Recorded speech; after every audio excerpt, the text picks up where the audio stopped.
Ce soir, nous allons dériver lentement vers la mer tranquille qui sépare notre galaxie de la suivante. L'espace entre la Voie lactée et Andromède n'est pas vide. Il est tapissé de l'atmosphère extérieure patiente de notre galaxie, tissé d'une lumière ancienne qui accompagne l'univers depuis bien avant la naissance de la moindre étoile et relié en silence par une architecture invisible de gravité.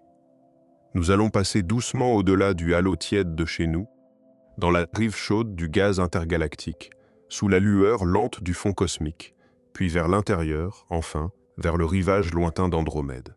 Il n'y a pas d'urgence. Le voyage prend à la lumière elle-même 2,5 millions d'années. Pour l'instant, il n'y a rien que tu aies besoin de faire. Laisse tes épaules se relâcher. Laisse ta respiration ralentir. Laisse tes paupières s'alourdir. Commençons.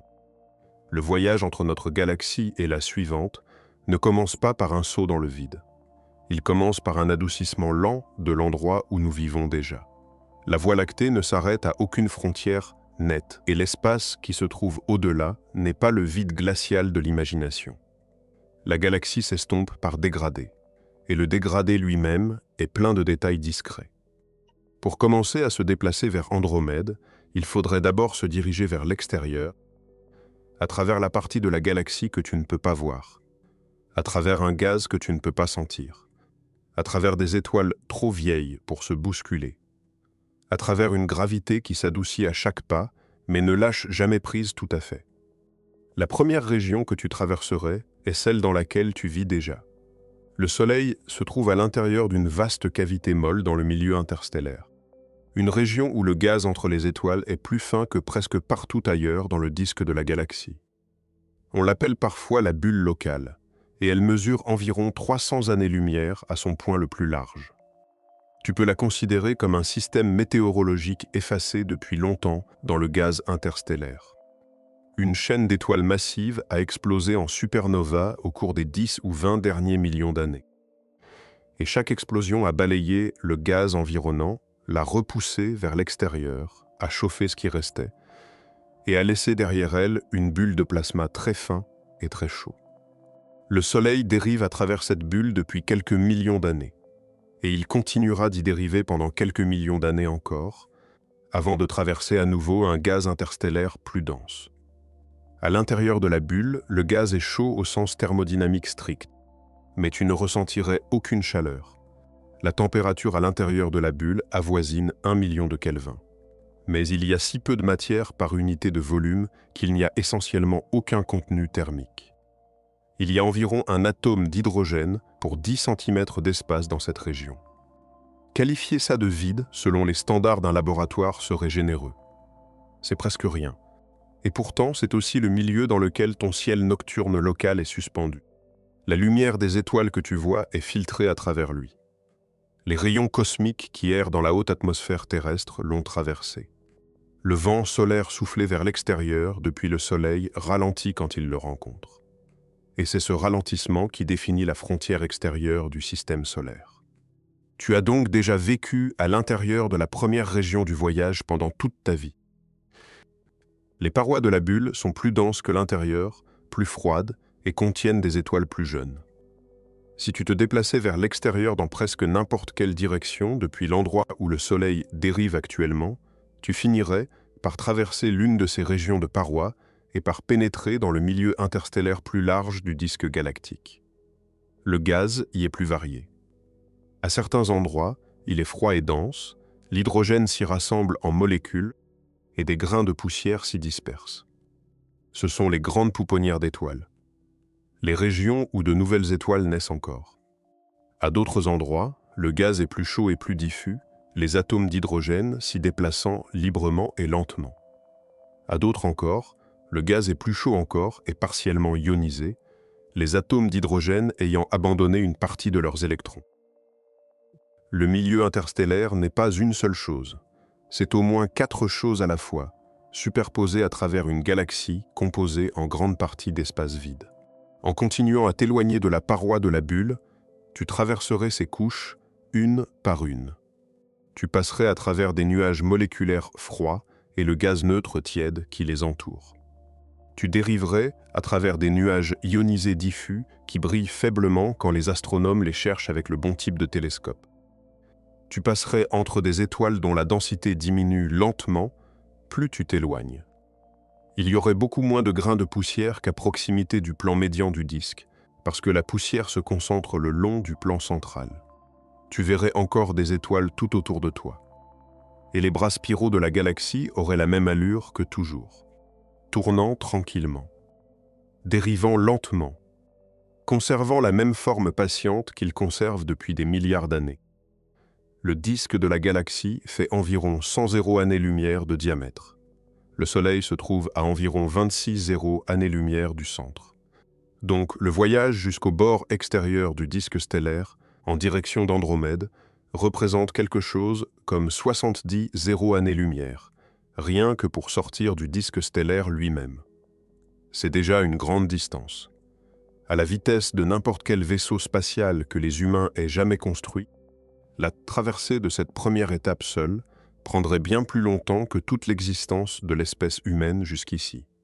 Et pourtant, à l'échelle de la traversée complète vers Andromède, cette première étape n'est que le commencement. En atteignant le disque extérieur, les étoiles se raréfieraient progressivement. Il n'y aurait pas de bord net, seulement une diminution douce de la densité. Les nuages moléculaires froids disparaîtraient bien avant les étoiles, parce que les nouvelles étoiles ne se forment que dans les régions où le gaz peut se refroidir et se rassembler. Les étoiles les plus extérieures seraient rares et anciennes. Et au-delà d'elles, tu trouverais encore un faible nuage de gaz s'étendant au-delà du disque stellaire, qu'on appelle le disque gazeux étendu. L'hydrogène y est principalement neutre, principalement calme, et lentement déformé par l'attraction gravitationnelle de satellites lointains. Il marque l'endroit où le disque stellaire a clairement pris fin, mais où la galaxie elle-même continue. Et alors, tu entrerais dans le halo stellaire. C'est la région au-dessus et en dessous du plan du disque, et au-delà du bord du disque, là où la galaxie conserve ses plus anciens résidents. Le halo est peu peuplé. Il n'y a ici ni bras spiraux, ni pouponnières, ni formations stellaires récentes. Les étoiles du halo sont anciennes. Beaucoup d'entre elles sont aussi vieilles que l'univers lui-même, et elles orbitent autour de la galaxie sur de longues trajectoires en boucle qui les emmènent haut au-dessus et loin en dessous du disque. Elles dérivent à travers le halo sur des orbites qui n'ont pas changé depuis des milliards d'années. Elles étaient là avant que le Soleil ne naisse. Elles seront là longtemps après que le Soleil aura achevé sa vie et sera devenu une naine blanche. Et même longtemps après cela, continuant de dériver sur les mêmes orbites patientes. Enfilées à travers le halo, il y a des boules denses d'étoiles qu'on appelle les amas globulaires. La Voie lactée en compte environ 150. Chacun est un petit essaim compact de centaines de milliers de vieilles étoiles liées entre elles par leur gravité mutuelle. Ils orbitent autour de la galaxie depuis aussi longtemps que la galaxie existe. Et ils continueront d'orbiter autour d'elle aussi longtemps qu'elle continuera d'exister. Depuis l'intérieur de l'un de ces amas, le ciel nocturne serait noyé d'étoiles. Des étoiles brillantes dans toutes les directions, sans avoir besoin de lune ni de soleil pour éclairer la nuit. Depuis l'extérieur de l'amas, en regardant vers l'intérieur, l'amas apparaîtrait comme une petite boule lumineuse, comme une lanterne lointaine dans l'obscurité. En te déplaçant vers l'extérieur à travers le halo, tu croiserais plusieurs de ces amas. Ils seraient les points de lumière les plus concentrés dans une région par ailleurs clairsemée. Le halo contient également de longs et fins rubans d'étoiles qui le traversent sur des trajectoires lentes. On les appelle des courants stellaires. Ce sont les restes de petites galaxies qui ont été déchirées par la gravité de la Voie lactée dans un passé lointain. Quand une petite galaxie s'approche trop près d'une plus grande, la gravité de la grande galaxie l'étire, et les étoiles de la petite galaxie finissent par se répartir le long d'un long arc qui retrace la trajectoire de l'orbite d'origine. Chaque courant est la douce image rémanente d'une galaxie qui n'existe plus. Le halo de la Voie lactée est traversé par plusieurs de ces courants, et tu en traverserais un ou deux en chemin vers l'extérieur. Le plus important s'appelle le courant du Sagittaire, du nom de la petite galaxie qui en était la source. Depuis l'intérieur de l'un de ces courants, tu ne saurais même pas que tu t'y trouves. Les étoiles seraient trop dispersées pour ressembler à une structure. Mais depuis l'extérieur, en regardant le halo d'en haut, tu les verrais comme de doux arcs tracés à travers le ciel, comme le sillage de navires disparus depuis longtemps. Le halo stellaire de la Voie lactée s'étend bien plus loin que le disque stellaire. Des étoiles appartenant au halo ont été trouvées à des distances de 300 zéros et 400 zéro-années-lumière du centre de la galaxie. En direction d'Andromède, le halo se fond progressivement dans l'espace intermédiaire, non pas parce qu'il y a un bord, mais parce que les étoiles deviennent si rares qu'il faudrait attendre longtemps avant d'en rencontrer une autre. Et c'est là que tu commencerais à percevoir quelque chose de calme et de profond dans le voyage que tu entreprends. La galaxie d'où tu viens n'a pas de bord net. Elle n'a qu'un lent effacement. Le centre est lumineux, le disque est lumineux, le halo est faible. Et au-delà du halo, la luminosité s'estompe simplement jusqu'à devenir indiscernable du reste de l'univers. La dernière contribution de la Voie lactée au voyage n'est ni une dernière étoile, ni un dernier nuage, ni un dernier amas. C'est un amincissement doux de la présence. Tu te déplaces vers l'extérieur et la galaxie se donne de moins en moins au ciel, jusqu'à ce qu'enfin ce qui t'entoure soit autre chose. Cette autre chose est la région suivante de la traversée. Et c'est une région à laquelle la plupart des gens n'ont jamais pensé. La galaxie est enveloppée d'atmosphères que personne ne peut voir. Il y a du gaz au-delà du halo des étoiles, et ce gaz s'étend bien plus loin que le halo stellaire lui-même. Pour quitter la galaxie dans un sens significatif, il faut d'abord quitter son atmosphère. Et l'atmosphère d'une galaxie est bien plus grande que la partie de la galaxie qui brille. C'est dans cette atmosphère que le voyage continue. Le halo stellaire s'apaise derrière toi. Le disque est maintenant une roue à la lueur douce, vue par la tranche depuis très haut. Les constellations ont perdu leur forme familière depuis longtemps. Le Soleil est devenu un point si faible que si tu savais exactement où regarder, tu pourrais peut-être encore le trouver dans le tourbillon d'étoiles en dessous. Mais tu ne pourrais pas le repérer sans aide. La galaxie dans laquelle tu as grandi est devenue un élément de décor plutôt qu'un lieu, et la longue traversée ne fait que commencer. La plupart des gens, quand ils imaginent le bord d'une galaxie, imaginent une frontière assez nette entre les étoiles d'un côté et l'espace vide de l'autre. Cette image n'est pas tout à fait juste.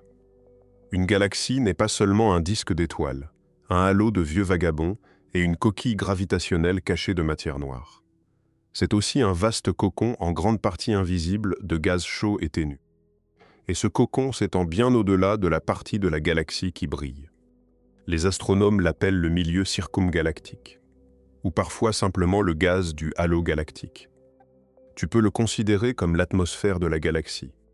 Et comme l'atmosphère terrestre, il s'amincit progressivement plutôt que de s'arrêter à une altitude nette. C'est l'endroit où la galaxie cesse d'être une galaxie et commence à être autre chose. Et la transition est lente. L'atmosphère de gaz de la Voie lactée s'étend sur au moins 600 zéro-années-lumière depuis le centre galactique. C'est plus de 6 fois le diamètre du disque stellaire. C'est une vaste enveloppe de plasma, clairsemée et très chaude, composée principalement d'hydrogène et d'hélium ionisé, avec des traces d'éléments plus lourds qui ont été transformés par les étoiles du disque, puis expulsés vers l'extérieur. La température de ce gaz se situe entre 100 zéros et quelques millions de Kelvin. La densité est très faible, mais le volume est tellement énorme que la masse totale de cette atmosphère est comparable, ou même supérieure, à la masse de toutes les étoiles visibles de la galaxie. Autrement dit, si tu additionnais tout ce que tu peux voir dans la Voie lactée, chaque étoile, chaque nébuleuse, chaque nuage de gaz dans le disque, et que tu le posais d'un côté d'une balance, puis que tu posais l'atmosphère invisible de la galaxie de l'autre côté, l'atmosphère pèserait au moins autant. C'est l'un de ces faits qui, quand tu le rencontres pour la première fois, réarrange doucement ta perception de ce qu'est une galaxie. La plus grande partie de la matière de la galaxie n'est pas la partie que tu peux voir. C'est la partie que tu ne peux pas voir, et non pas parce qu'elle est exotique, cachée ou inhabituelle, mais parce qu'elle est tellement étendue qu'aucun télescope ne la capte directement. Elle n'est détectable que par absorption, en observant la lumière de quasars lointains situés de l'autre côté de la galaxie. Quand cette lumière traverse l'atmosphère pour nous parvenir, l'atmosphère imprime de faibles raies d'absorption étroites sur le spectre du quasar. Et à partir de ces raies, les astronomes reconstituent sa température, sa densité, son mouvement et sa composition. Tu peux imaginer le travail de détective patient que cela implique. La lumière d'un quasar, située à des milliards d'années-lumière, voyage pendant des milliards d'années, traversant finalement la douce atmosphère extérieure de la Voie lactée avant d'atteindre un télescope sur Terre. C'est exactement ce que font les équipes de l'Observatoire de Paris et du CNRS quand elles pointent les spectrographes ultraviolets du télescope spatial Hubble vers ces sources lointaines. En chemin, chaque petit nuage de gaz ionisé que la lumière a traversé a soustrait une fine tranche de son spectre, laissant une empreinte. En lisant ces empreintes, l'atmosphère feutrée devient lisible. La météo invisible de la galaxie devient visible, non pas dans une seule image, mais dans l'accumulation patiente de milliers de lignes de visée de quasars, chacune traversant l'atmosphère sous un angle légèrement différent. La patience est l'instrument ici. L'atmosphère n'a pas besoin de briller. Il suffit que quelqu'un soit prêt à regarder la lumière lointaine suffisamment longtemps. L'atmosphère n'est pas une enveloppe uniforme. Elle a une structure. Il y a des régions internes plus denses, plus proches de la galaxie, et des régions externes plus fines, plus éloignées. La température varie. Le mouvement du gaz est complexe. Une partie tombe vers l'intérieur, attirée par la gravité, en route pour alimenter la formation de nouvelles étoiles. Une partie s'écoule vers l'extérieur, poussée par les supernovae et les vents stellaires, en route pour devenir du gaz intergalactique. Il y a un cycle continu entre le disque de la galaxie et son atmosphère. Les astronomes l'appellent parfois la fontaine galactique.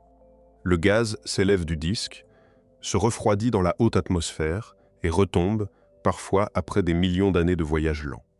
Le disque et l'atmosphère ne sont pas des systèmes séparés. Ils sont un seul système qui respire lentement à travers le temps géologique. Quand les supernovas explosent dans le disque, elles poussent du gaz chaud vers le haut, le transportant parfois à des milliers d'années-lumière au-dessus du plan du disque avant qu'il ne ralentisse et ne commence à se refroidir. Le gaz refroidissant finit par retomber sur le disque sous forme de nuages plus frais. Et ces nuages peuvent former la génération suivante d'étoiles. Les éléments lourds que les supernovae ont créés se mélangent à l'atmosphère en chemin. Et de là, ils font leur lent retour vers le disque, l'enrichissant pour chaque nouveau cycle de formation stellaire. L'atmosphère est ainsi aussi un mélangeur chimique lent. C'est là que la galaxie stocke, en un sens, son propre avenir, et attend.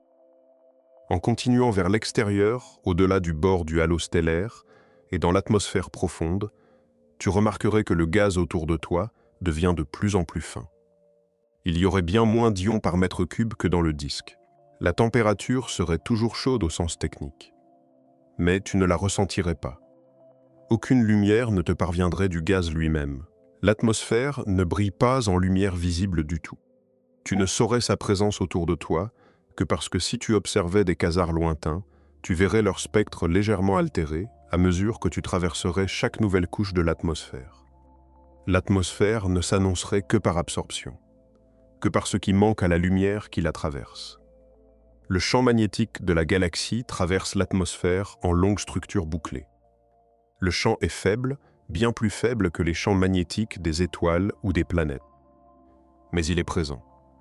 Les particules chargées, les rayons cosmiques, suivent ces lignes de champ à travers l'atmosphère, spiralant le long de leur longueur. Certaines de ces particules proviennent de supernovae dans le disque. D'autres proviennent de sources entièrement extérieures à la galaxie. L'atmosphère n'est donc pas seulement du gaz. C'est aussi un milieu pour un trafic lent de particules. Un lieu où la galaxie et l'univers plus large échangent des messagers en continu. Au-delà de la partie la plus dense de l'atmosphère, le gaz devient si ténu qu'il commence à se confondre avec le gaz du milieu intergalactique lui-même. Il n'y a pas de bord net ici non plus. L'atmosphère de la galaxie s'amincit dans le milieu intergalactique sans couture visible.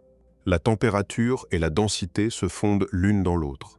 La zone de transition a des centaines de milliers d'années-lumière d'épaisseur. Tu ne pourrais pas désigner une seule couche et dire ici la Voie lactée s'arrête, ici l'intergalactique commence. La galaxie est connectée à son environnement. et son environnement est connecté à la galaxie suivante, et à la suivante, et à la suivante. À travers le long silence du cosmos, la majeure partie de l'atmosphère de la Voie lactée est invisible, non seulement parce qu'elle est trop fine pour briller, mais aussi parce qu'elle est trop chaude pour absorber efficacement la lumière visible. Elle se détecte le mieux dans l'ultraviolet et en rayons X. Quand les astronomes pointent des télescopes ultraviolets vers des quasars lointains, ils voient une signature faible mais indubitable de l'atmosphère inscrite dans la lumière du quasar. Les raies d'absorption caractéristiques de l'oxygène ionisé, du magnésium ionisé, du silicium ionisé, du fer ionisé. Chaque raie d'absorption est une empreinte minuscule de l'atmosphère le long de cette ligne de visée particulière. En collectant ces empreintes depuis de nombreuses lignes de visée, les astronomes reconstituent la structure de l'atmosphère de la même manière que tu pourrais reconstituer la forme d'une pièce à partir des échos de 1000 mots chuchotés. La taille de l'atmosphère compte d'une autre manière aussi. Parce que l'atmosphère s'étend si loin, elle se chevauche avec l'atmosphère de toute autre grande galaxie voisine. La Voie lactée et Andromède sont distantes d'environ 2,5 millions d'années-lumière, de centre à centre. Les atmosphères des deux galaxies font chacune environ 1 million d'années-lumière de diamètre. Additionne les distances et tu trouves que les deux atmosphères se touchent presque au milieu de l'espace entre les galaxies. Les confins doux de l'atmosphère de la Voie lactée sont peut-être déjà en contact avec les confins doux de celle d'Andromède. Il y a du gaz dans l'espace entre les deux galaxies qui n'appartient clairement plus à aucune des deux. C'est un territoire partagé. C'est l'un des faits les plus discrètement remarquables à propos du groupe local.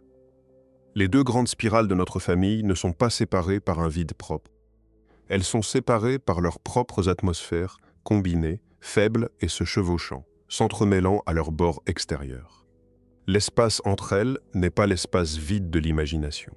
C'est un milieu partagé doux, une poignée de main de gaz à travers la longue distance, un gradient lent et continu de densité et de température sans frontières nettes nulle part.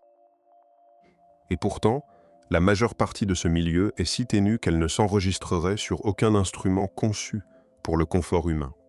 Si tu te tenais quelque part au milieu de l'espace entre les galaxies et que tu tendais la main, tu traverserais peut-être quelques centaines de protons en une seconde entière. Il n'y aurait pas d'air à respirer, pas de chaleur à sentir, pas de lumière pour voir, sauf la faible lueur du fond diffus cosmologique et la lumière dispersée et lointaine de galaxies éloignées. Et pourtant, tu serais à l'intérieur de quelque chose. À l'intérieur de l'atmosphère, lente et partagée de deux grandes spirales.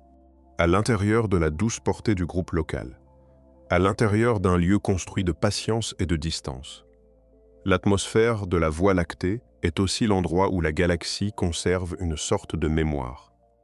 Les éléments lourds qui ont été forgés dans les intérieurs stellaires pendant des milliards d'années sont maintenant suspendus dans l'atmosphère, circulant lentement, attendant leur tour de retomber dans le disque et de faire partie de la génération suivante.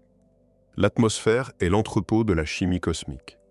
Chaque atome d'oxygène dans ton corps, chaque atome de carbone, chaque atome de fer faisait autrefois partie d'une étoile qui a explosé. Et après l'explosion, certains de ces atomes ont peut-être passé des centaines de millions d'années dans l'atmosphère de la galaxie avant de retomber pour ensemencer le nuage, à partir duquel le Soleil finirait par se former. Tes atomes ont vécu dans l'atmosphère avant de vivre en toi. Ils viennent de là-haut. Et ils y retourneront derrière toi. Maintenant, le disque est petit. Les bras spiraux de la galaxie sont une fine roue à picots, à peine plus grande que ta main à bout de bras. Le halo de vieilles étoiles et d'amas globulaires est en grande partie derrière toi. L'atmosphère de la Voie lactée t'entoure encore, mais plus finement à chaque distance qui passe. Et devant, loin devant, mais commençant enfin à devenir perceptible, il y a l'histoire plus large de l'entre-deux, la structure que l'univers a construite entre les galaxies, l'échafaudage patient de matière noire, et la grande mer douce de gaz intergalactique. Il est temps de dépasser l'atmosphère. Au-delà de l'atmosphère d'étoiles et de gaz, il existe une autre couche de la galaxie, et c'est la plus grande de toutes. C'est aussi, d'une manière discrète, la plus importante. Sans elle, la galaxie dans laquelle tu vis n'existerait pas sous sa forme actuelle. Le disque n'aurait pas tenu. Le halo n'aurait pas d'orbite. L'atmosphère se serait dissipée depuis longtemps. La forme de tout le système est maintenue en place par quelque chose que tu ne peux pas voir. Et ce quelque chose s'étend bien au-delà de toutes les autres parties de la galaxie. On l'appelle le halo de matière noire. Et c'est la véritable frontière extérieure de la Voie lactée, s'il en existe une. Le halo de matière noire est invisible. Il n'émet pas de lumière, il n'absorbe pas de lumière, il ne diffuse pas de lumière. Il ne semble pas interagir avec la matière ordinaire par aucune des forces familières, sauf la gravité. Et la gravité suffit. Par la gravité seule, le halo de matière noire maintient en place toute la galaxie visible. Les étoiles du disque orbitent autour du centre, plus vite qu'elles ne le devraient si seule la matière visible était là pour les attirer. Les étoiles extérieures du halo se déplacent sur de longues trajectoires en boucle qui nécessitent plus de gravité que la matière visible ne peut en fournir. L'atmosphère de la galaxie est contenue, non pas emportée par sa propre pression thermique, parce que quelque chose de bien plus grand la retient. Ce quelque chose est le halo de matière noire qui entoure le tout. La masse du halo de matière noire est environ 10 fois la masse de toutes les étoiles, tout le gaz, toute la poussière et toute la matière ordinaire combinée. La forme est grossièrement sphérique, avec de subtiles distorsions qui viennent de la gravité du disque, l'attirant légèrement vers l'intérieur à l'équateur. Le rayon du halo est d'environ 1 million d'années-lumière. Peut-être plus. Ce nombre mérite d'être dit 2 fois. La galaxie visible fait environ 100 années-lumière de diamètre. Le halo de matière noire s'étend 10 fois plus loin. La galaxie que tu peux voir est une petite île lumineuse au milieu d'une structure invisible bien plus grande. De quoi est faite la matière noire? C'est l'une des questions ouvertes de la physique. Et c'est une question ouverte depuis près d'un siècle. Il y a plusieurs hypothèses principales. Cela pourrait être une particule qui n'interagit que faiblement avec la matière ordinaire. Cela pourrait être une particule extrêmement légère appelée action. Cela pourrait être un type entièrement nouveau de physique qui n'a pas encore été imaginé. Ce qui est clair, c'est que la matière noire est quelque chose avec de la masse, quelque chose qui exerce la gravité, quelque chose qui remplit l'espace autour des galaxies, à l'intérieur des galaxies et entre les galaxies. Ce n'est pas rien. C'est juste quelque chose que l'œil ou aucun télescope actuel n'a encore appris à voir directement. Pour notre voyage, ce qui importe est que le halo de matière noire s'étend jusqu'à peu près le point médian entre la Voie lactée et Andromède. Andromède a son propre halo de matière noire de taille et de masse comparables. Les deux halos se chevauchent presque certainement déjà à leurs bords extérieurs. Il n'y a pas de point net dans l'espace entre les galaxies où la gravité de la Voie lactée a pris fin et où celle d'Andromède a commencé. Les deux galaxies sont gravitationnellement emmêlées bien avant que tu n'atteignes jamais Andromède elle-même. La transition entre le territoire gravitationnel d'une galaxie et celui de l'autre est graduelle. Et quelque part au milieu, tu passerais par un endroit où l'attraction de l'une et l'attraction de l'autre sont à peu près équilibrées. Tu pourrais l'appeler le point médian gravitationnel, ou la région barycentrique, ou l'entre-deux. Depuis cet endroit, les deux galaxies sembleraient également proches et également lointaines. Et aucune ne serait celle que tu quittais ni celle que tu approchais. Tu serais simplement au milieu d'une structure partagée bien plus vaste. Dans le halo de matière noire, tu ne sentirais rien de différent. Ton sens du mouvement ne changerait pas. Ton sens de la direction ne changerait pas. Les étoiles autour de toi, les quelques-unes qu'il y a, n'auraient pas un aspect différent. La matière noire ne brille pas, ne bloque pas la lumière, n'interagit pas avec toi d'une manière que tu pourrais percevoir. Et pourtant, elle est là. Elle serait tout autour de toi, dans chaque mètre cube, maintenant la forme de la galaxie d'où tu viens et de la galaxie vers laquelle tu te diriges. Elle s'étendrait aussi dans l'espace entre les deux, comblant l'écart comme un long pont doux de gravité qui n'apparaît sur aucune carte visible. Ce pont est l'une des surprises discrètes du groupe local. Les deux plus grandes galaxies sont gravitationnellement liées non seulement par leur attraction mutuelle à travers l'espace, mais aussi par la matière noire qui les connecte en une structure continue. Les simulations informatiques de paires de galaxies, comme la Voie lactée et Andromède, montrent régulièrement que la matière noire ne s'arrête pas au bord visible d'une galaxie pour reprendre au bord visible de l'autre. Elle forme un filament continu entre les deux, dense à chaque extrémité où les galaxies se trouvent, plus fin mais toujours présent au milieu. Les deux galaxies sont reliées par un fil invisible, et ce fil fait partie d'une toile cosmique bien plus vaste qui connecte toutes les galaxies de l'univers entre elles. En un sens, il peut même exister de petites galaxies naines, des amas globulaires et des étoiles isolées qui dérivent à travers ce pont de matière noire, loin de toute galaxie haute. Elles seraient très faibles, très clairsemées, très difficiles à détecter. Mais elles seraient là, peuplant l'entre-deux d'une fine dispersion de lumière. Le bord extérieur du halo de matière noire est flou d'une autre manière aussi. Il n'y a pas de frontière nette où le halo de la Voie lactée finit et où l'espace intergalactique commence, parce que la densité de matière noire ne tombe pas à zéro. Elle diminue progressivement, comme la densité d'une atmosphère, jusqu'à devenir finalement indiscernable de la densité moyenne du cosmos plus large. Le halo se fond dans la toile cosmique. La toile cosmique se fond dans l'univers profond. Il n'y a de mur nulle part. Toute la structure est un tissu continu, avec des endroits plus denses où vivent les galaxies et des endroits plus fins entre elles, et un énorme gradient de densité d'un bout à l'autre. En un sens, le halo de matière noire est la partie de la galaxie qui a toujours rendu la galaxie possible. Sans lui, le gaz de la galaxie aurait été pulvérisé par la toute première génération de supernovae. Les étoiles du disque auraient filé dans l'espace intergalactique depuis longtemps, parce que leurs vitesses orbitales sont trop élevées pour que la masse visible les retienne. La galaxie dans laquelle tu vis a la forme d'un puits gravitationnel en grande partie invisible. Le disque brillant n'est que le petit centre visible d'un bassin bien plus grand. Tu es à l'intérieur du bassin. Le bassin est vaste, et le bassin s'étend presque jusqu'à la galaxie suivante.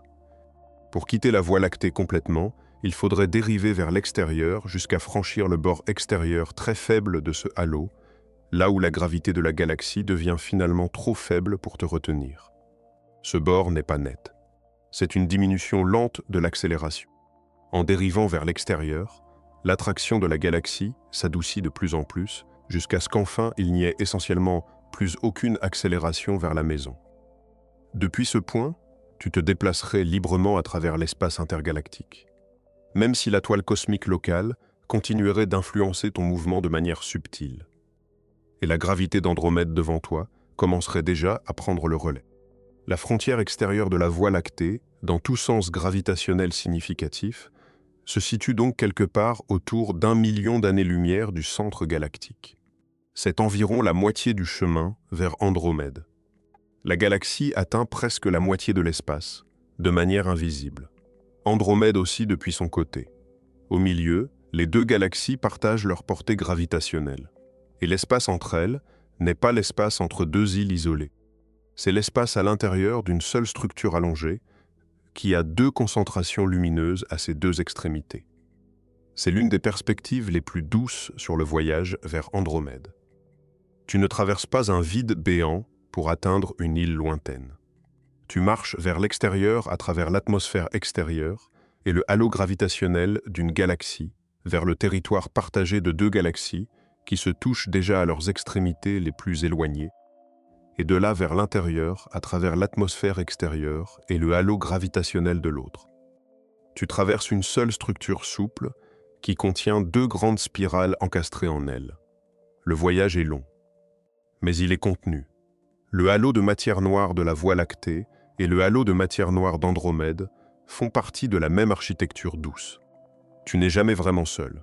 Et pourtant, il y a aussi un endroit au milieu de la traversée où l'architecture douce des deux galaxies cède la place à quelque chose d'encore plus vaste, le véritable milieu intergalactique, la couche la plus fine de toutes, l'endroit qui remplit presque tout le volume de l'univers et qui est, d'une manière étrange, la plus peuplée de toutes les régions de l'espace cosmique. C'est vers ce milieu que le voyage doit maintenant se tourner. Nous arrivons maintenant au cœur du voyage, la partie véritablement intergalactique de la traversée, Le milieu entre les galaxies au sens le plus strict, la fine mer de plasma qui remplit l'univers en dehors des galaxies. La plupart des gens, quand ils pensent à l'espace intergalactique, imaginent un vide pur. Cette image est presque juste, mais elle est doucement incomplète. L'espace entre galaxies est le plus grand réservoir de matière ordinaire dans l'univers, et c'est le plus négligé. Pour comprendre le milieu intergalactique, tu peux commencer par deux nombres. Le premier est combien il y en a. En masse totale, le milieu intergalactique contient environ la moitié de toute la matière ordinaire de l'univers. Pas la moitié de la matière noire, ça c'est un réservoir différent et encore plus grand. Juste la moitié de la matière atomique ordinaire. Chaque atome qui ait jamais existé a, en un sens, soit passé du temps dans l'espace intergalactique, soit s'y trouve actuellement, soit s'y trouvera. Le second nombre est à quel point il est fin. La densité moyenne du milieu intergalactique est d'environ un atome d'hydrogène par mètre cube. C'est si fin que cela ressemblerait à un vide parfait selon n'importe quel standard que tu pourrais appliquer sur Terre. Un mètre cube d'air sur Terre contient environ 10 puissance 25 molécules. Un mètre cube d'espace intergalactique en contient environ 1. Le milieu intergalactique est, par les standards terrestres, presque totalement rien. Et pourtant, parce qu'il remplit l'univers, il totalise plus que toutes les étoiles de toutes les galaxies combinées. De quoi est-il fait? Le milieu intergalactique est principalement de l'hydrogène, avec une plus petite proportion d'hélium et une très petite trace d'éléments plus lourds. Environ les 3/4 de sa masse sont de l'hydrogène. Environ 1/4 est de l'hélium. La fraction restante d'1% est constituée des éléments lourds, carbone, azote, oxygène, magnésium, silicium, fer. Tous les éléments que les étoiles ont créés au cours de l'histoire de l'univers et que les supernovas ont déversés dans le cosmos plus large. Le milieu intergalactique n'est donc pas vierge. Il porte en lui l'histoire chimique de chaque galaxie qui ait jamais existé. Il est aussi presque entièrement ionisé. Les atomes d'hydrogène dans le milieu intergalactique ne sont pas entiers. Ce sont des protons qui ont été dépouillés de leurs électrons, dérivant aux côtés d'électrons libres à travers l'espace plus large. Il en va de même pour l'hélium et les éléments lourds. Ce sont des noyaux nus errants dans une mer d'électrons libres. Le milieu est un plasma. Et il est un plasma depuis la majeure partie de l'histoire de l'univers, parce qu'il y a longtemps, les premières étoiles et les premiers quasars ont rempli l'univers de lumière ultraviolette. Et cette lumière ultraviolette était assez énergétique pour ioniser l'hydrogène partout. Le milieu intergalactique est maintenu ionisé depuis lors par le rayonnement ultraviolet combiné de toutes les étoiles et de tous les quasars de l'univers. La température du milieu varie. Certaines parties sont à environ 10 Kelvin, la température la plus basse compatible avec l'ionisation. D'autres sont bien plus chaudes, à des centaines de milliers, voire des millions de Kelvin, surtout dans les régions où des galaxies ont éjecté des vents chauds ou où des filaments de matière de la toile cosmique se sont réchauffés par choc en tombant ensemble. Les astronomes divisent parfois le milieu intergalactique en phases par température. La phase plus fraîche à environ 10 Kelvin est parfois appelée le gaz de la forêt Lyman alpha, parce que sa signature d'absorption dans les spectres de quasars lointains apparaît comme une forêt de raies d'absorption étroite à la longueur d'onde caractéristique de l'hydrogène. La phase plus chaude, à des centaines de milliers à quelques millions de Kelvin, est parfois appelée le milieu intergalactique chaud-tiède, et elle est bien plus difficile à détecter parce qu'elle n'absorbe pas fortement la lumière visible ou même ultraviolette. Elle ne se révèle que dans les études d'absorption en rayons X. La forêt Lyman alpha est l'un des objets les plus étranges et les plus beaux de l'astronomie observationnelle. Quand tu regardes le spectre d'un quasar lointain, tu vois un continuum de lumière lisse et brillant couvrant de nombreuses longueurs d'onde. Mais tissé à travers ce continuum se trouve un motif dense de raies d'absorption étroites, chacune légèrement décalée par rapport aux autres. Chaque raie est l'empreinte digitale d'un petit nuage d'hydrogène neutre dans le milieu intergalactique, quelque part entre le quasar et le télescope. La longueur d'onde de chaque raie est décalée par l'expansion de l'univers. Plus le nuage est loin, plus sa raie d'absorption est décalée vers des longueurs d'onde plus rouges.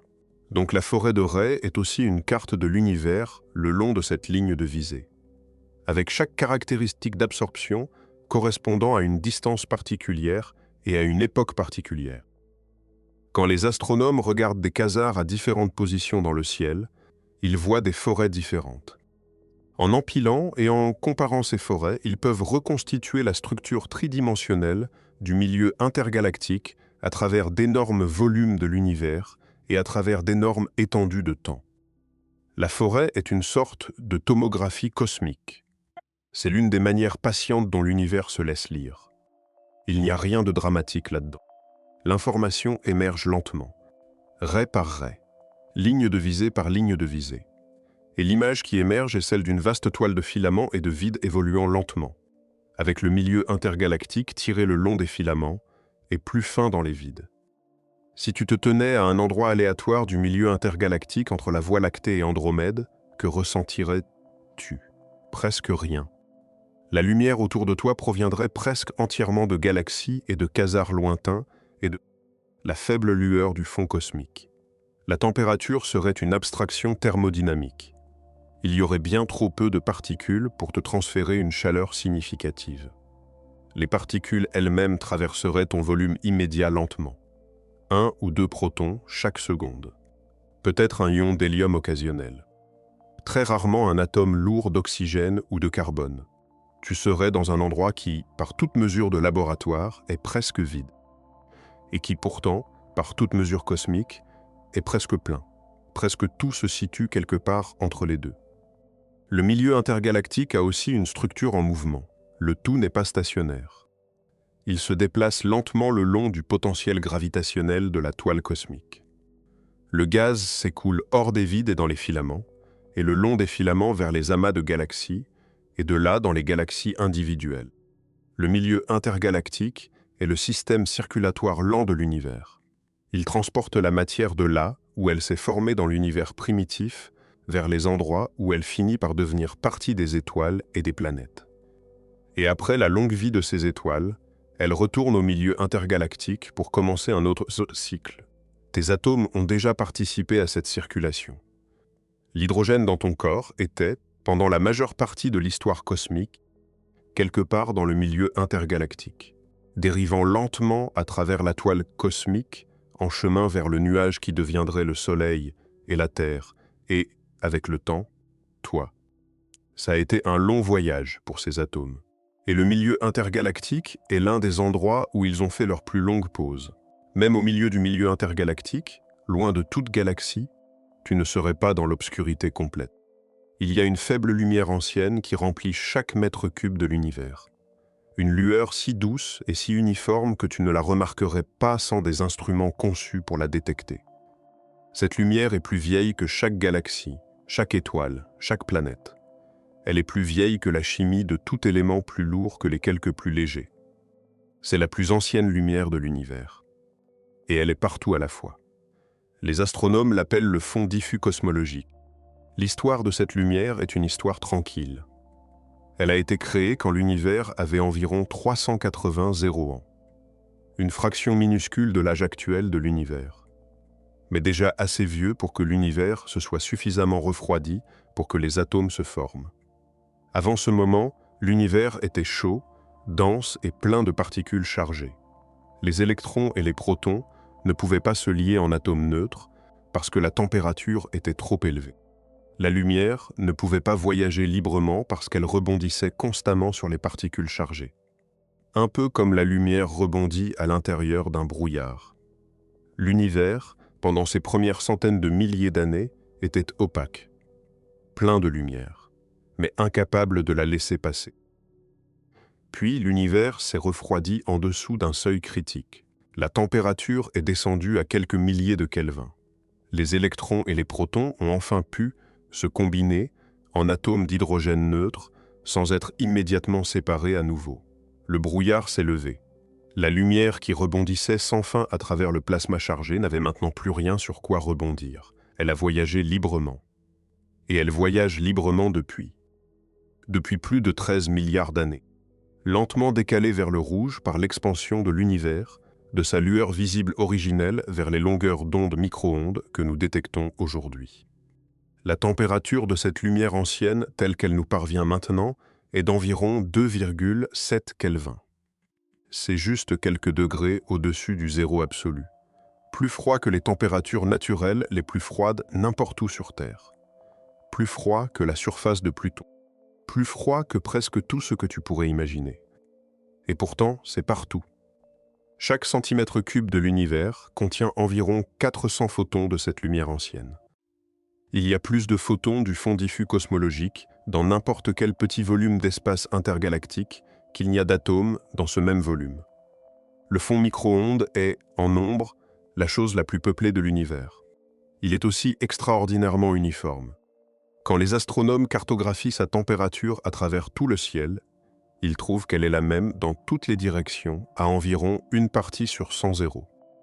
Les variations sont de minuscules différences de température de micro-Kelvin contre un fond de 2,7 Kelvin.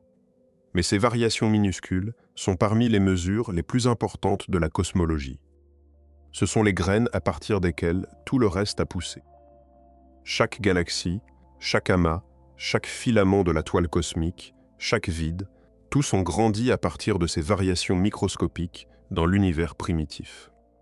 La gravité a lentement amplifié les régions les plus denses, attirant plus de matière vers l'intérieur pendant des milliards d'années, jusqu'à ce que les régions denses deviennent des galaxies et les régions moins denses deviennent des vides.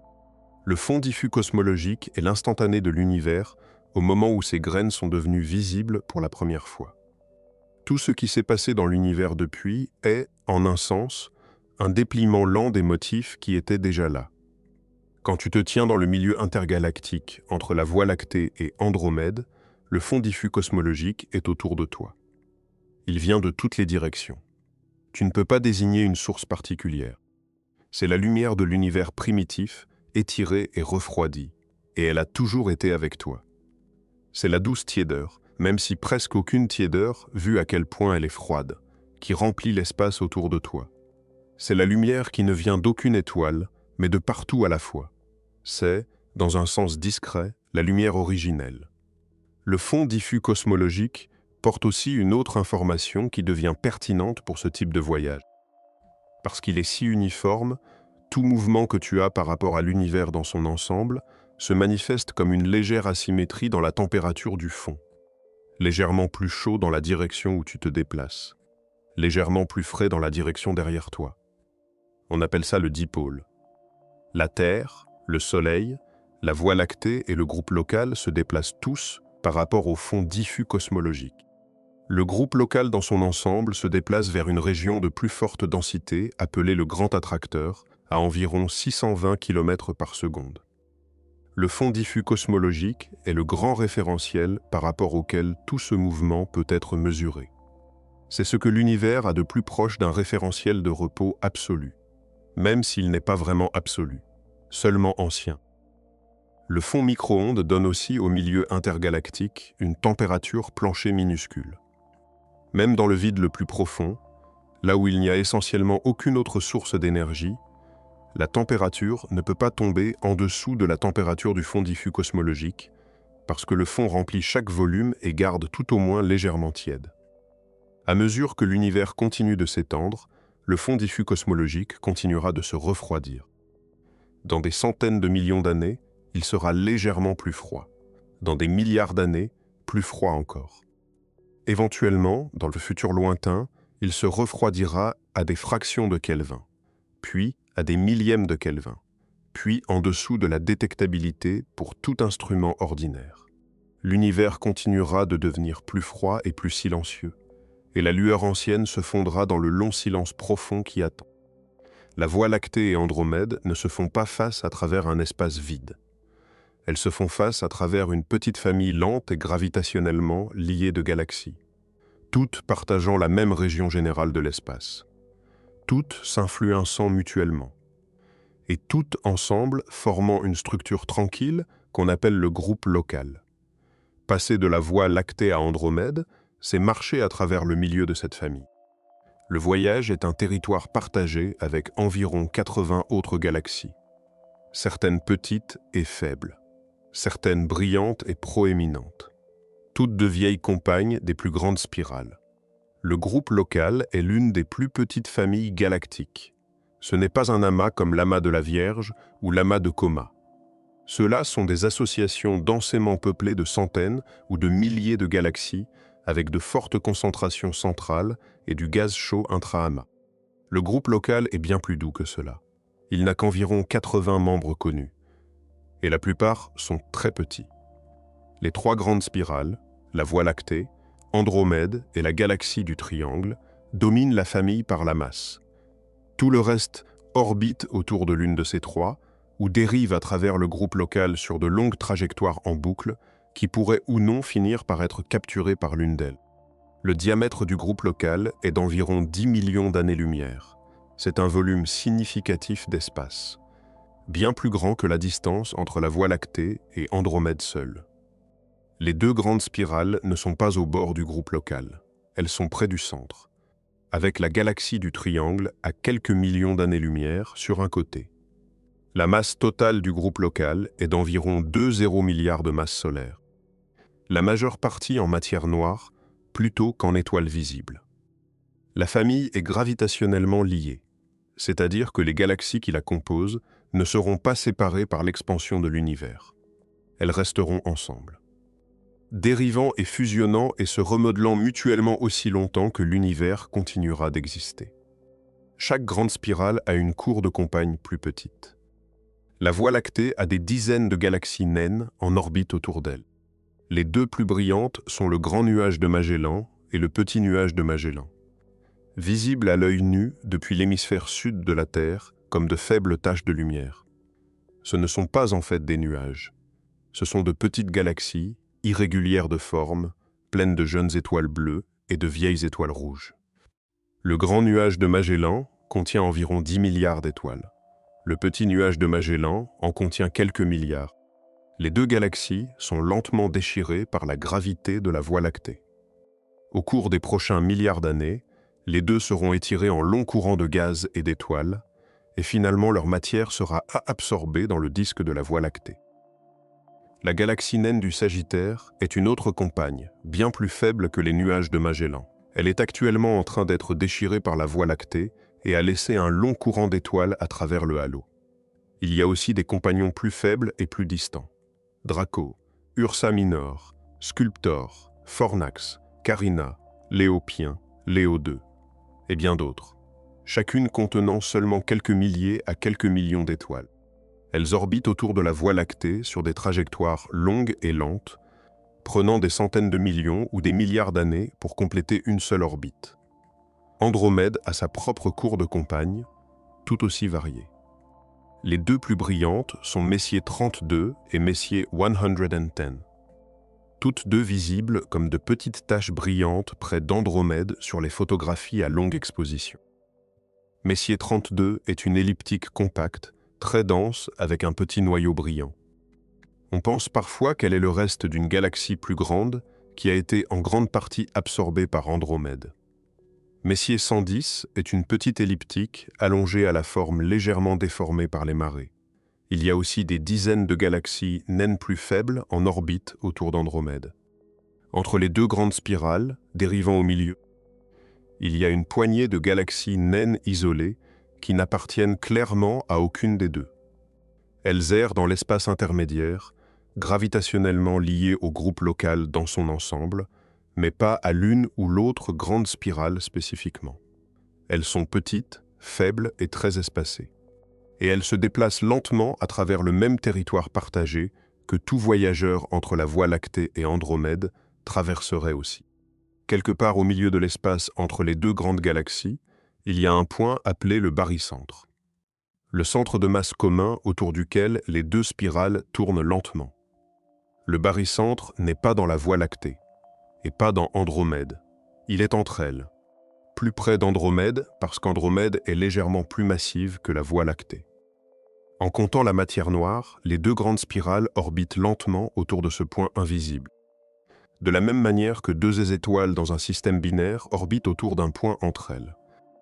La période orbitale est très longue, mesurée en milliards d'années plutôt qu'en années. parce que les masses sont énormes et les distances vastes. Mais le mouvement est réel. Les deux galaxies ne sont pas stationnaires l'une par rapport à l'autre. Elles tombent lentement l'une vers l'autre. Très lentement, tournant, très lentement, réduisant la distance. Enfilés à travers le groupe local, il y a plusieurs courants de gaz et d'étoiles qui marquent les histoires d'interactions passées. Le plus célèbre est le courant magellanique, un long ruban de gaz hydrogène qui traîne derrière les nuages de Magellan, tandis qu'ils orbitent autour de la Voie lactée. Le courant fait des centaines de milliers d'années-lumière de long. C'est du gaz qui a été arraché aux nuages de Magellan par leur rencontre avec la Voie lactée et l'un avec l'autre. Et il s'étend maintenant en un long arc à travers le halo de la Voie lactée, tombant lentement vers l'intérieur sur des centaines de millions d'années. Des courants similaires existent autour d'Andromède.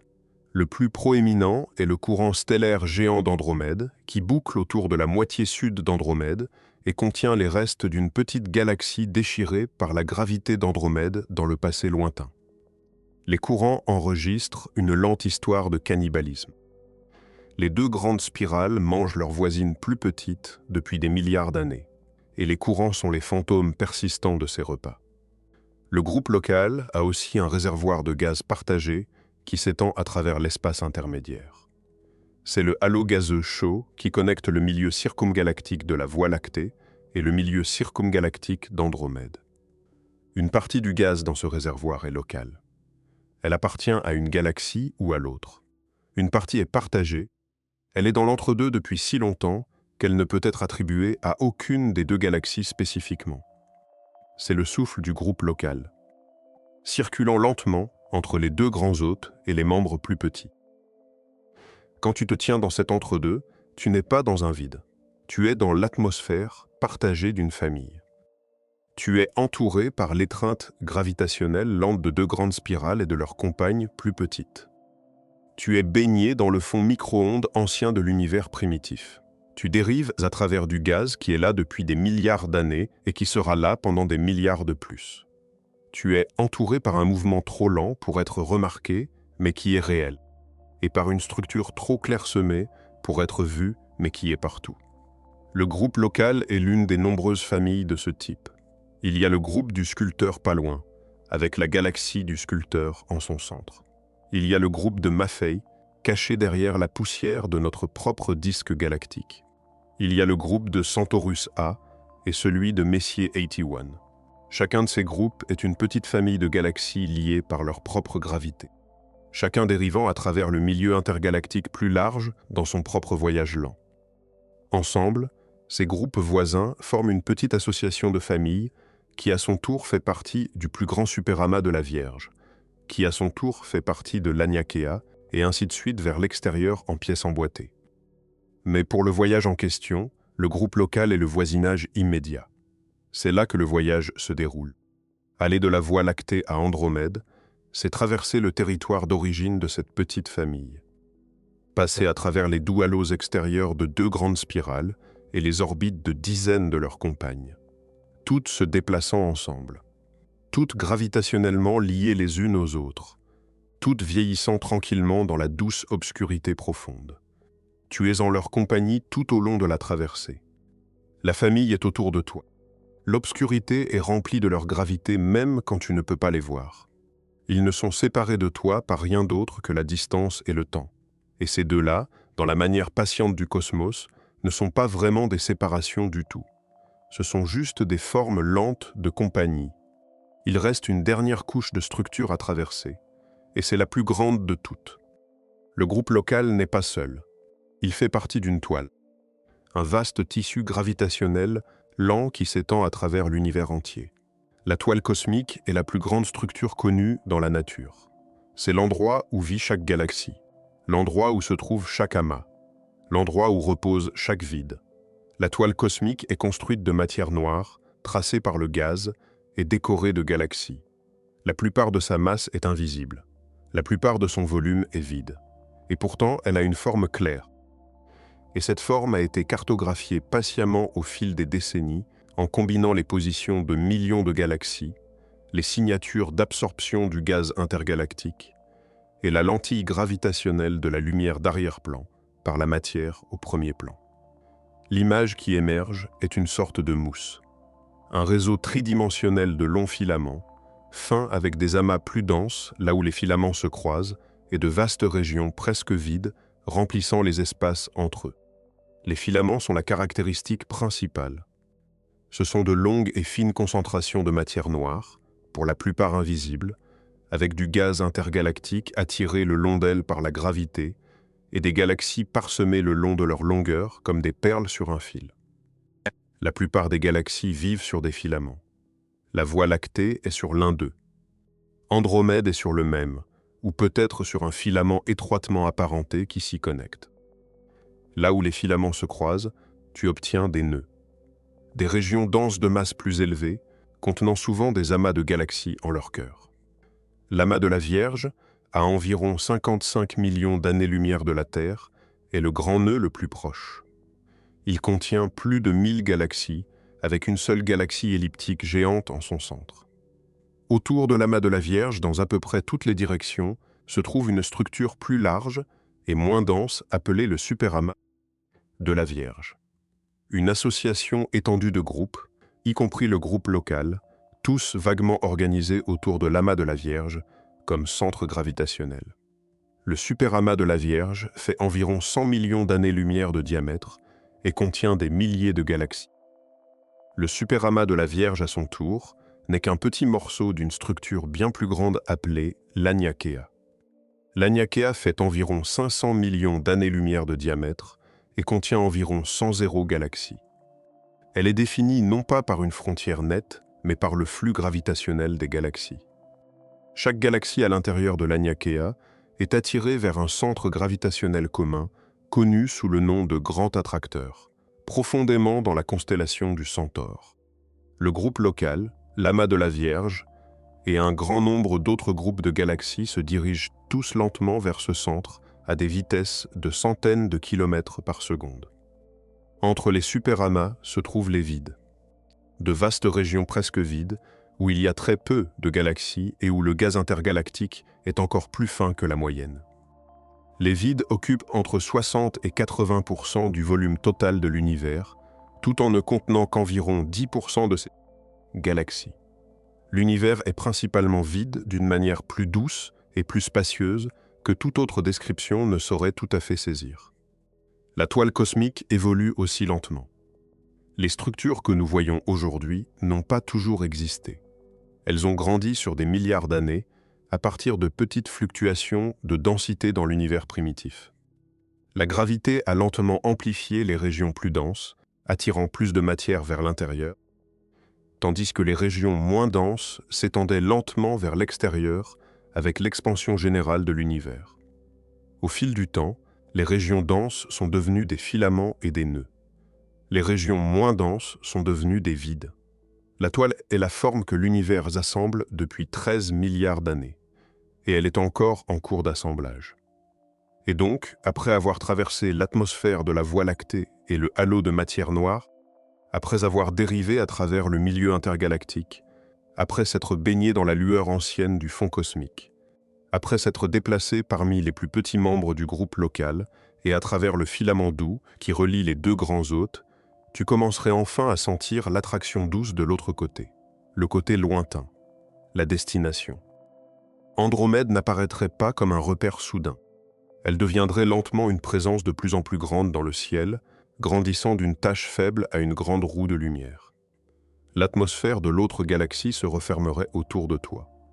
Le halo de matière noire prendrait le relais de celui de la Voie lactée. La longue traversée commencerait à se terminer. Il y aurait encore de grandes distances à couvrir. Le voyage du bord extérieur du halo de matière noire d'Andromède, au cœur du disque d'Andromède, serait de centaines de milliers d'années-lumière supplémentaires, lent et patient. Mais la longue étendue de l'entre-deux serait derrière toi. Tu aurais traversé la douce mer entre deux galaxies. Tu l'aurais fait lentement, la seule manière dont cela peut se faire. Et l'autre galaxie serait prête à t'accueillir de la même manière douce et progressive que la Voie lactée t'a laissé partir. L'espace entre les galaxies n'est pas l'espace vide de l'imagination. Il est superposé et structuré est éclairé par une lueur ancienne et traversé par la gravité et plein de conversations lentes. C'est le plus grand réservoir de matière ordinaire dans l'univers. C'est le milieu à travers lequel tout le reste se déplace. C'est la douce mer dans laquelle toi et la Voie lactée et Andromède dérivaient tous ensemble. Et elle a toujours été là. L'espace entre nous et la prochaine galaxie est la région la plus fréquentée de l'univers. Rien d'autre n'est si constamment traversé par des signaux provenant de tant de sources. C'est le grand corridor à travers lequel l'univers communique avec lui-même. Andromède envoie sa lumière vers la Voie lactée. La Voie lactée envoie sa lumière vers Andromède. Les deux galaxies envoient de la lumière vers toutes les autres galaxies de l'univers visible. Les quasars envoient leur lumière à travers des milliards d'années-lumière pour être absorbés par les nuages d'hydrogène en chemin. Les fusions de trous noirs envoient leurs ondes gravitationnelles à travers des distances cosmiques pour être reçues par des instruments patients. Des neutrinos de supernovae lointaines arrivent sur Terre chaque jour. Presque tous passent sans interaction. Mais un minuscule nombre d'entre eux s'enregistrent sur les instruments conçus pour les écouter. Le milieu intergalactique est le milieu de toutes ces conversations. Et les conversations sont lentes. Un photon émis par Andromède il y a 2,5 millions d'années arrive seulement maintenant. Au moment où le photon arrive, la source s'est déjà déplacée d'une petite distance. La conversation n'est pas en temps réel. Elle ne peut pas l'être. L'univers est trop grand pour le temps réel. Tout est, en un sens, des nouvelles du passé. Et pourtant, les nouvelles arrivent quand même. Fidèlement. Photon par photon. Particule par particule. Ondulation par ondulation. Sans jamais tout à fait s'arrêter. C'est une compagnie douce. Le milieu intergalactique n'est jamais vraiment vide. Jamais vraiment silencieux. Jamais vraiment sans trafic. L'univers est assez patient pour remplir même les plus grands espaces avec une communication lente. Et l'espace se réduit lentement. La Voie lactée et Andromède se rapprochent l'une de l'autre à environ 110 km par seconde le long de leur ligne de visée. Les deux galaxies pourraient se rapprocher suffisamment pour fusionner en une seule galaxie elliptique dans environ 6 à 8 milliards d'années. Le résultat ne serait pas une collision au sens dramatique. Les galaxies sont principalement de l'espace vide, même là où leurs étoiles sont concentrées. Quand deux galaxies se rencontrent, presque aucune étoile individuelle n'entre réellement en collision. Les étoiles passent à travers les régions de l'autre sur de longues orbites lentes, déviées seulement doucement par la gravité combinée de la rencontre. Ce qui change, c'est la forme des galaxies. Les bras spiraux se désorganisent. Les disques se déforment. Des nuages de gaz entrent en collision et déclenchent des vagues de nouvelles formations stellaires. Sur des centaines de millions d'années, les deux disques se fixeraient en une seule galaxie elliptique. Mais la fusion est loin dans le futur. Au moment où elle se formera, le Soleil aura quitté la séquence principale et sera devenu une géante rouge. La Terre, si elle existe encore, aura été brûlée ou peut-être engloutie. La fusion de la Voie lactée et d'Andromède ne sera pas un événement humain dans un sens significatif. Elle se produira longtemps après que les humains sous leur forme actuelle ne seront plus là. Donc la fusion n'est pas vraiment notre affaire.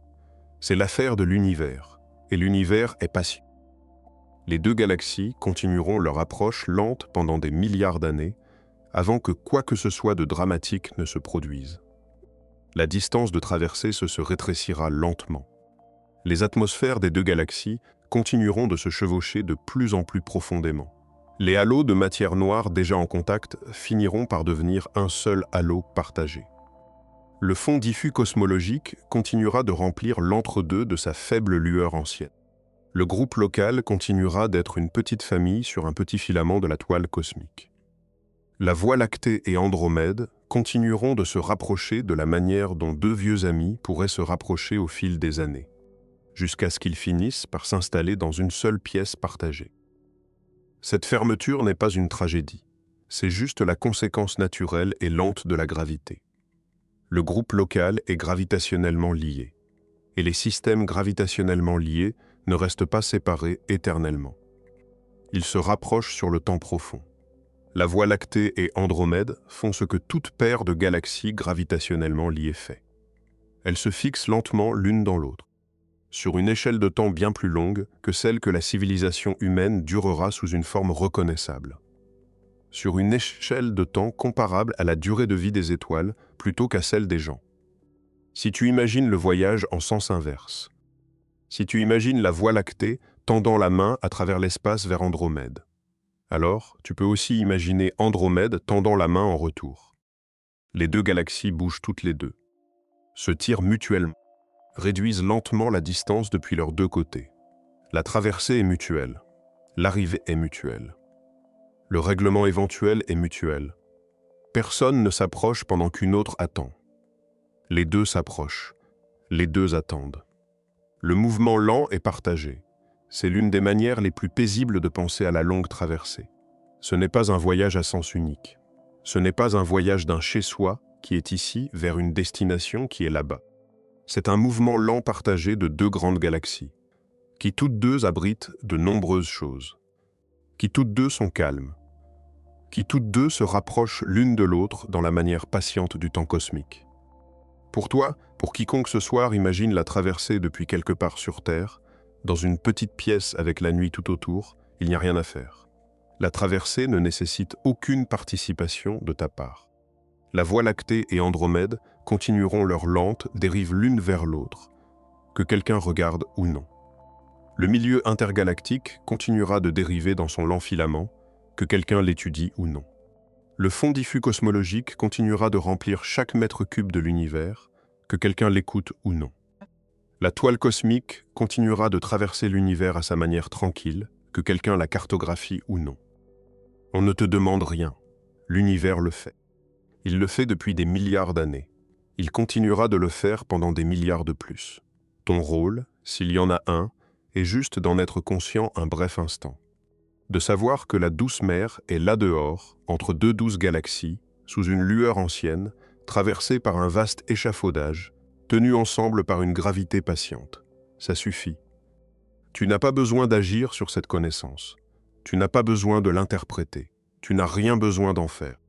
Tu peux simplement la connaître doucement et laisser la connaissance reposer au même endroit où toute connaissance douce repose.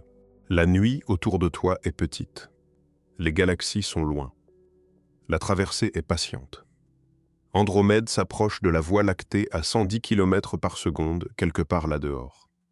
Au-delà de toutes les choses dans ta chambre. Au-delà de toutes les choses dans ton ciel. Au-delà de toutes les choses que tu as jamais ou que tu toucheras jamais. L'approche est assez lente pour que personne vivant aujourd'hui n'en voie quoi que ce soit changer. L'approche est assez réelle pour que, avec suffisamment de milliards d'années, les deux galaxies deviennent finalement une. Et dans le long et doux milieu entre elles, dans le milieu intergalactique qui remplit l'espace, dans la matière noire qui comble l'espace, dans le fond diffus, cosmologique qui baigne l'espace, dans la toile cosmique qui soutient l'espace, dans le lent mouvement partagé de tous les petits membres du groupe local, il y a de la place. Il y a toujours de la place. L'univers n'est pas bondé. L'univers est patient et spacieux. Et il a été patient et spacieux pendant très longtemps.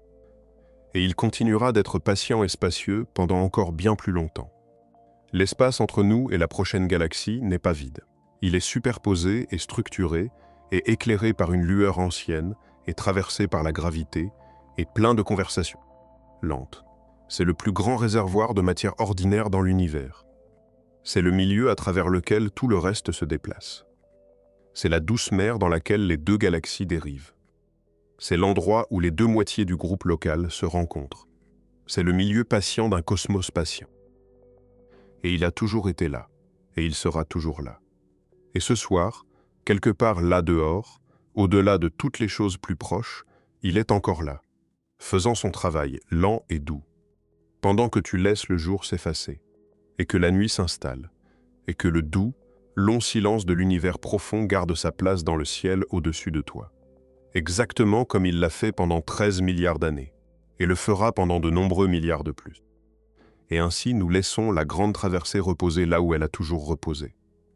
Dans l'espace patient entre deux galaxies dérivant lentement, éclairées par une lumière ancienne, traversée d'une structure tranquille, ni vide ni pleine. Il n'est pas nécessaire de faire le voyage ce soir. L'espace entre les deux gardera sa forme lente que nous le traversions ou non. Laisse ta respiration ralentir. Laisse tes épaules se relâcher. Laisse la longue obscurité s'installer doucement autour de toi.